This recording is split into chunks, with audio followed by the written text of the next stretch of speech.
Hello and welcome to our presentation of the new airplane design. Group 3, Engineering Management EEM6803, Summer 2019. Group members are Jessica Shelby, Joey Udash, and Safudin Saeed. Next, we're going to go into our presentation overview. So first, we're going to start off with project statement. Then we're going to move into design research, project requirements, design considerations, bill of materials, our initial design concepts, we have 3 of them, our final design, project plan, project budget, and then finally our summary. We were presented with a project statement where a company wants to enter the aviation business with the development of a plane that accommodates plus-size people comfortably. The project team shall develop the airplane design to seat 150 people, plus flight attendants and the pilots. To start the project, we first conducted our research to see what designs exist today and to understand best practices. We also learned about the rules and regulations that we are required to follow.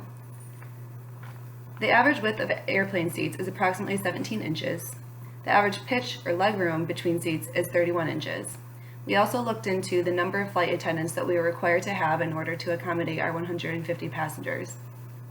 Airplanes that have more than 100 passengers on board are required to have 2 flight attendants plus 1 additional flight attendant for each unit of 50 passengers above the 100. We also looked at the flight attendant requirements and where they shall be seated. During takeoff and landing, flight attendants are required to be located as near as practical to the floor level exits. They also shall be uniformly distributed throughout the plane in order to provide the most effective egress of passengers in event of emergency evacuation. Lastly, during taxi, flight attendants are required to remain at their stations with safety belts and shoulder harnesses fastened. We next define the dimensional requirements. We as a team made an executive decision not to differentiate between an upper and lower class to save on cost of material due to the high demands of the middle class seat dimensions. We defined the seat dimensions by researching the average airplane seats in the industry today and then adjusting them to accommodate for plus-size customers based on the average size of the plus-size customer. The same exercise was conducted for the other dimensions. The seats closely represent first-class seats today. So for example, you can see that we defined all of the passenger seats to be of the same size, and then separately we defined the size of the flight attendant seats. We defined the legroom and the degree of pitch. We also defined the walkway dimensions as being 3 feet wide. We defined the exit doors and windows, the bathroom and kitchen dimensions, and the cockpit dimensions. We next defined the comfort requirements. Again, these requirements were formed through benchmarking existing airplanes. Some examples include number of bathrooms in their locations, an area for food and beverage service, and seat comfort requirements such as TVs, storage, and overhead consoles. We next defined the safety requirements. Cabin safety and airplane regulation requirements were researched to come up with the safety requirements. Some examples include having flotation devices for each passenger, enough exit doors, and flight attendants for the maximum cabin population, smoke detectors, etc. Lastly, we defined the aircraft cabin requirements. The aircraft requirements were defined to accommodate the passenger and flight employees, which were defined in the project statement. The airplane must accommodate 150 passenger seats, have a cockpit for 2 pilots, and enough seating for 4 flight attendants, which, based on our research, would be an adequate amount of attendance for the 150 passengers. So moving on to our design considerations. After we came up with our requirements that we wanted for our airplane based off our research and specifications, we were able to come up with a consideration. So we wanted to focus on the interior of the plane. We wanted to focus on accommodating a larger size population, but still keeping that passenger comfort. And then we wanted to constrain the number of seats we have and the size of the seats so we could get bigger seats to, again, give more comfort for a larger size population. So through the research, we were able to benchmark existing airplane designs and come up with a design that we believe fits both the current design as well as a new design that better accommodates the people.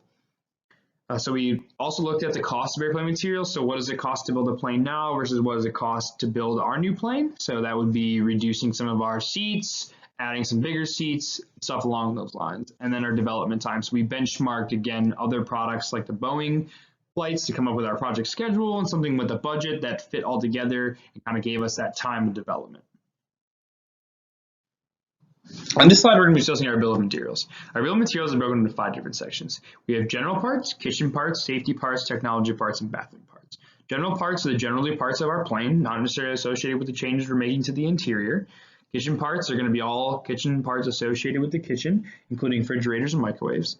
Safety parts are going to be your safety stuff, including our seat belts, our life jackets, our slides, our oxygen masks, and our lights. Technology parts are going to encompass our technology as well as our screens and our auxiliary ports. And then bathroom parts are going to encompass everything associated with the bathroom, from toilets to sinks to mirrors, doors.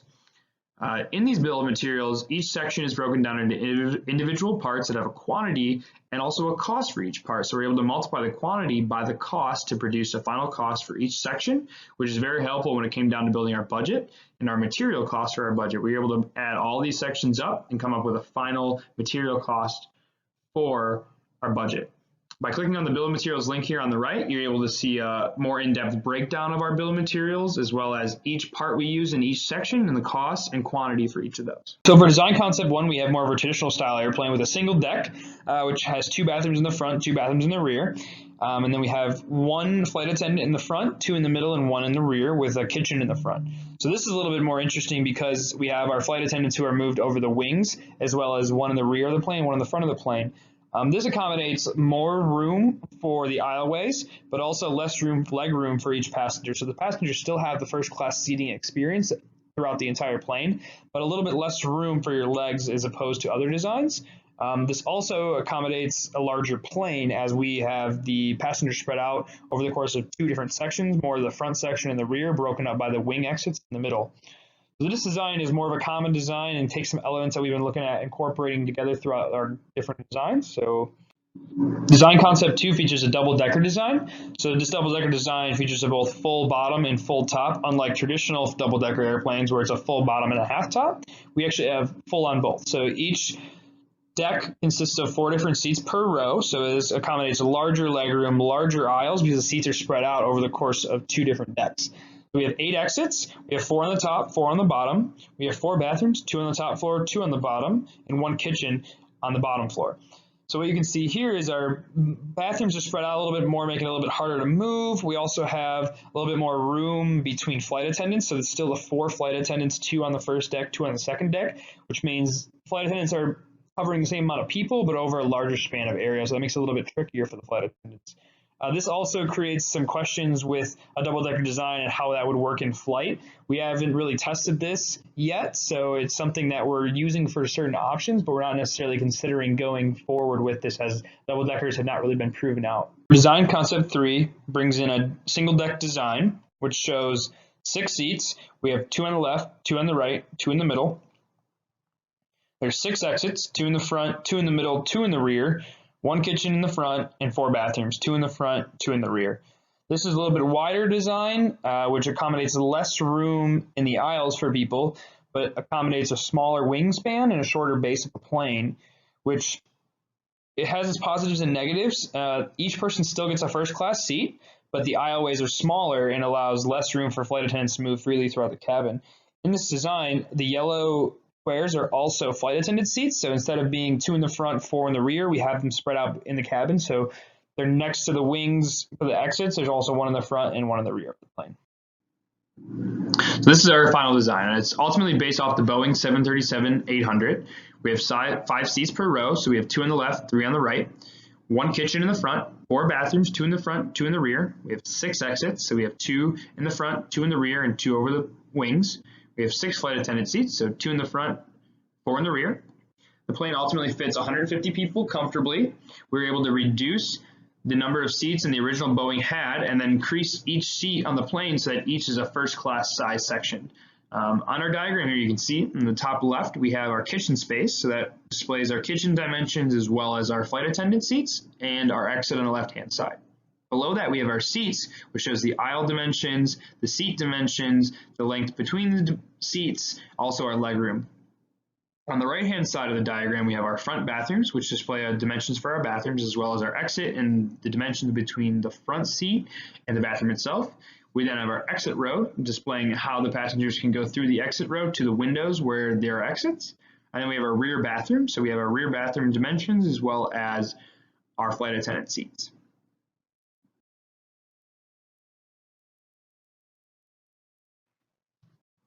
And this is going to be associated with our project plan.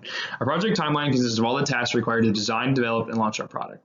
And then you can see the timeline below. We have 6 different phases over the course of 6 different years. We go from requirements to initial design, to final design, to prototype, production, to validation. Each one of these phases have tasks allocated to them which are associated with a time, due dates, and start dates. This is very helpful for us when we're coming up with our project budget because we can see who is allocated to that and what their labor cost is. So we're able to multiply the hours worked for each resource along with their labor costs so we can come up with a budget for our labor at the end of the day. Each one of these tasks inside of these phases help us to proceed through each phase and move on to the next phase. Clicking on the project plan link on the right-hand side, you're able to see a more in-depth analysis of our project plan, as well as our Gantt charts, resource allocation, and other files associated with the project plan. On this slide, we're going to talk about our project budget. Based on our system requirements, we're able to break up a project budget into 3 main sections: material costs, labor costs, and manufacturing costs. For material cost, we're able to use the bill of materials and break up each material into different sections. So in each section for each material was assigned a quantity and a cost. Those are multiplied together to ultimately produce our material cost. For our labor costs, we were able to take the project schedule and allocate resources to each step along the way of the schedule. Those resources that were allocated were assigned a labor cost, which was then multiplied depending on how many hours they worked throughout the course of the schedule. For manufacturing costs, we were able to take research we had accumulated about building fees, safety and security, energy usage, and produce and manufacture.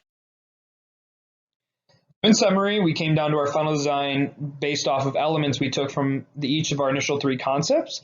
So we were able to incorporate first-class legroom in all of them. We have multiple exits on those. So 6 was in our final design. We had anywhere from 4 to 8 in our other designs. And then we were able to incorporate 4 bathrooms regardless, 1 kitchen, which is enough room to kind of adequately hold our refrigerators, our microwaves, and the carts for our flight attendants. All the designs have fold-up seats for our flight attendants so that our flight attendants will both be safe in takeoff and landing, but also be able to move freely throughout the cabin while they are serving the customers on the flight. As for our budget was designed solely and mainly off of the bill of materials. So we were able to put down all the materials, the quantity for materials, and the cost for each, and then multiply the quantities by the cost to come up with a category by category cost for the plane, and then add that all together to determine our budget. And that was for our materials. For labor was incorporated from our project schedule. So in our project schedule, we were able to allocate resources to each task, and then those resources that were allocated were able to assign an hourly wage. So we were able to multiply where they were used in the project throughout their hourly wage to come up with a real life cost scenario for the labor on the project. The manufacturing of the project was based off of kind of what Boeing used and the research that we collected throughout the course of the project, and what sizes hangars do we need to build this, what energy requirements are we going to need, what supplies do we need. So we were able to use that and kind of put that together as our manufacturing for our budget. Going lastly into our project schedule was determined mainly off of kind of Boeing's design process, but then we were able to take that design process and break it up into smaller sections. These smaller sections allowed us to go from requirements and initial project all the way to prototype and then final launch. So this was really nice. We were able to allocate our resources throughout that. And so each task had anywhere from a project manager to engineering to all sorts of different allocated resources that we were able to break up and collect hourly timeframes for each of these persons. So each of these people were able to see how many hours they spent on each part of the project, and then we were multiply that by their wages to come up with a labor wage for the project. So in summary, that is our entire project. We went with our final design based off of a mixture of all the different requirements, as well as design aspect we liked from each of the designs. Thank you.